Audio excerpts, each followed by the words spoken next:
This is 5 on your side at 10. Focused on you. Tonight, United Auto Workers standing on the picket lines at 3 major plants all across the country. One of them, the GM plant in Wentzville.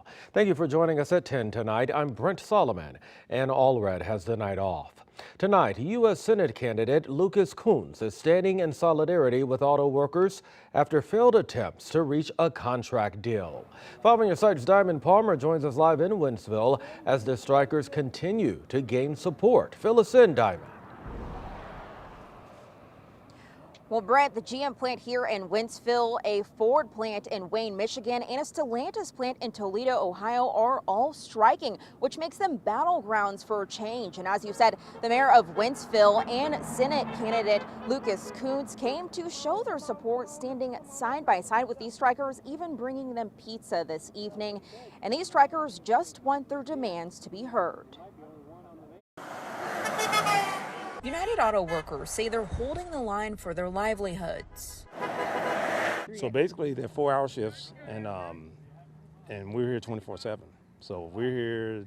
You might have someone out here at 2 o'clock in the morning. Ron Lane has worked at the GM plant in Wentzville for nearly a decade. This is his second time striking in his career. He says the demands are simple. We want to end tiers, and tiers are the breakdown of us by division, by pay scale.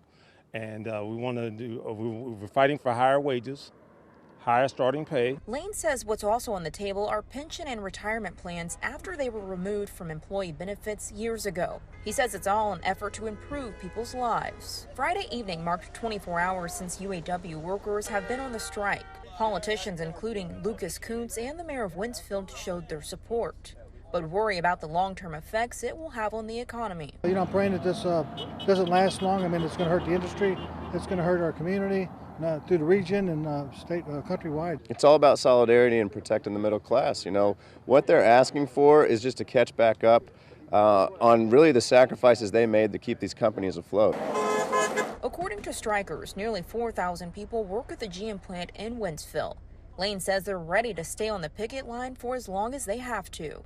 But we're fighting for more than just ourselves. We're fighting for the entire UAW.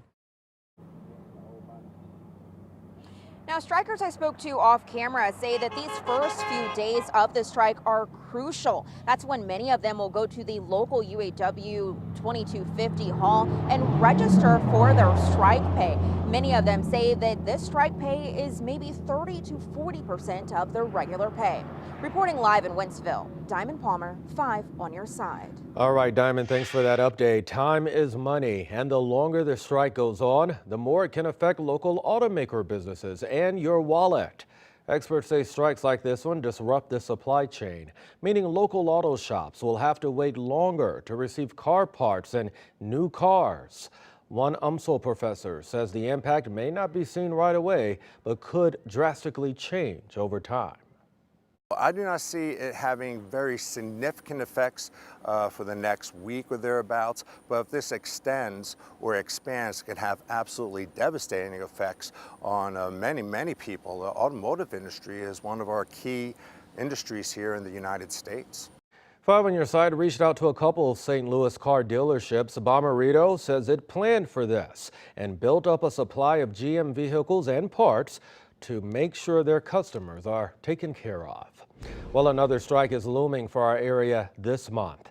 Today, nurses at SLU University gave notice that they will be going on strike for 24 hours starting Monday, September 25th.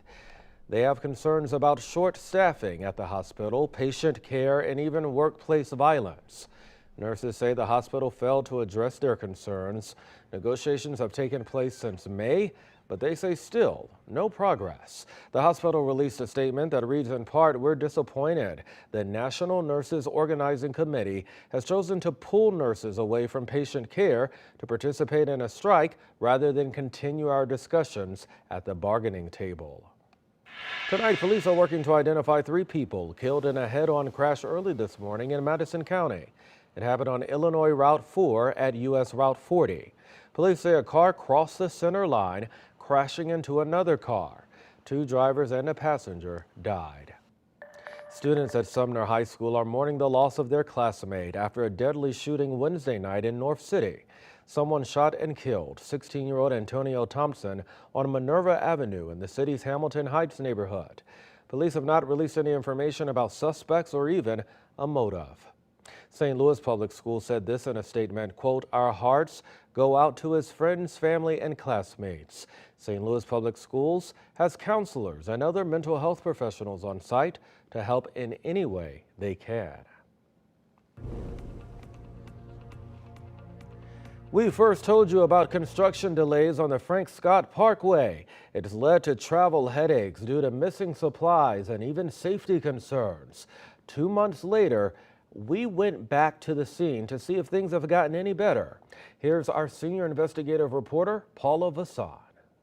It's an inconvenience, definitely. The I-Team has been talking with frustrated drivers for months about this stretch of road, the Frank Scott Parkway in St. Clair County, Illinois. A 2-mile stretch that about 16,000 drivers use daily is being widened from 2 lanes to 5. In July, drivers said the project lasted more than a year, but they rarely saw crews working. It's just all blocked off. We really just want to get it open. We're just ready to move past it. Why can't we get through? We had those questions too, so we went to the county's engineer. He told us a 1,400-foot section of road was missing reinforcements to make the pavement stronger. So the contractor had to remove and replace the pavement. We went back to the people in charge. What do you want to tell our viewers? Just be patient. We appreciate your patience so far. Norm Etling is the county's engineer. The striping is proceeding.